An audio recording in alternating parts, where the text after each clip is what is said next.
Hey, what's going on, y'all? Sean here with Transform Your Physical Health Live, where I answer your health and fitness questions live, and at least to the best of my ability, based on my experience as a certified personal trainer since 2015, and as well as through my experience training myself, because that's really where most of my experience comes from. Me trying different things with exercise, trying different things with diet and other stuff. Now, excuse my voice. I recorded a video yesterday, but I've kind of like not recorded as much recently because I was dealing with something last week. Now, I will say this before I go into what I want to talk about today. Um, Garlic, swallowing minced, not whole garlic, really helped me because I never felt bad. I just felt a couple of times last week like I might have been coming down with something. And so then what I did is I would swallow a few cloves of garlic, like not at once, but like throughout the day, like maybe 3 to 4 cloves of garlic by the time the day was over.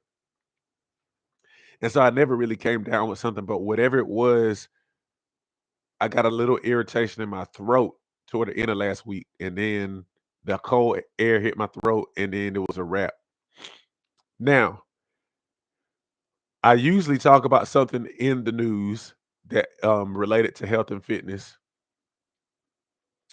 but this time I wanted to talk to you guys about why you should not always look at the news, so to speak. I say more so like the internet when it comes to health and fitness, because it will discourage you. The reason why I thought about talking about that here is because a former coworker of mine just recently had a significant surgery, and he's going through rehab.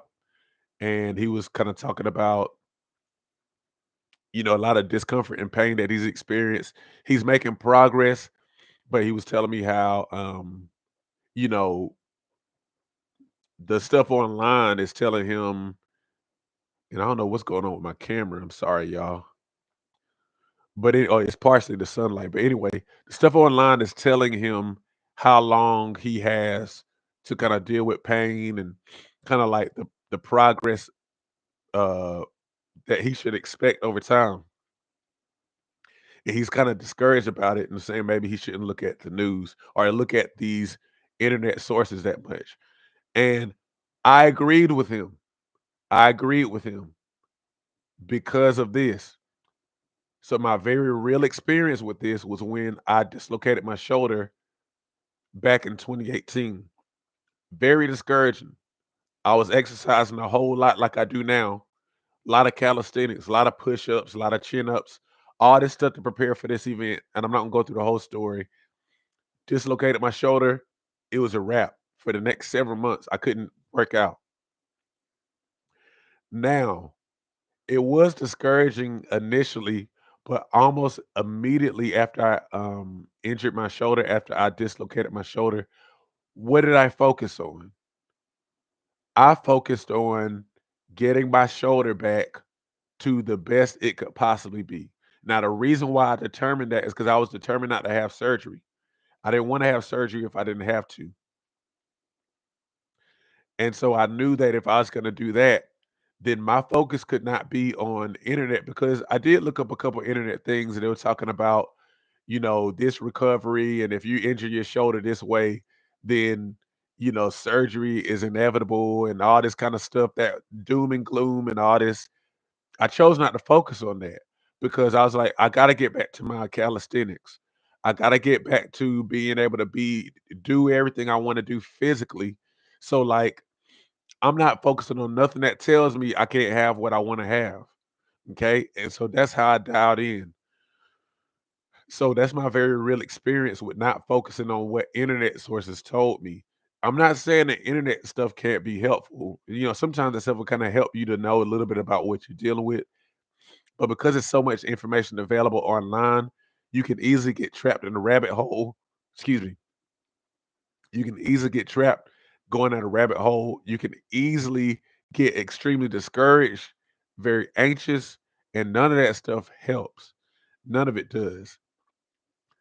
I also, in the past, have kind of dealt with what I've referred to in a previous video as like hypochondria, where I've learned a lot about health and fitness over my life, and in part it's because we used to have this book in in our home growing up that we referred to, me and my brothers referred to, me and my family referred to as the medical book. It's a really thick book, 800 or 900 pages, and it kind of had one of those self-diagnosis kind of things in there with all the charts that you follow your symptoms and say you might deal with this. Then you could go in the other part of the book and read up on that thing. And I read that book from front to back many times of my childhood. So I learned a lot about things that can happen to the body and stuff like that through that book. But because I learned so much, it also made me a little bit hyper vigilant. And so you end up having some sort of ache, and it's like, oh man, is it deadly? You know, it just kind of messed with my mind a little bit. So I learned that for Sean, I don't need to be paying a whole lot of attention to all this stuff online past a certain point. It's just it's not beneficial. So that's what I've chosen to do. If you are, it may not necessarily even be something like sickness or whatever, but if it's something like that, or if it's something like you want to lose weight or whatever, you know, you might find people that you follow that are helpful to you. That's cool. But understand this, past a certain point, it's a distraction and it can be a hindrance. You will do best focusing on whatever's going to help you to progress to whatever it is that you desire for your health, whatever you desire for your fitness, whatever you desire for your body. Trust me on this. Trust me. Because a whole lot of think about this. If you eat a whole lot of food at night, what does it cause? Especially when you're an adult, what does it cause? Indigestion. If you consume a whole lot of information, what will that cause? It'll cause a type of indigestion. You can't really assimilate it. It can start causing problems. Okay.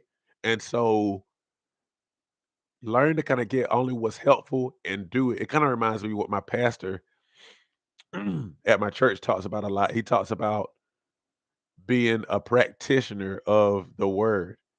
And in this case, be a practitioner of the things you learn that are helpful for your body, whether it be just generally helpful to just be to optimize your health or to overcome a specific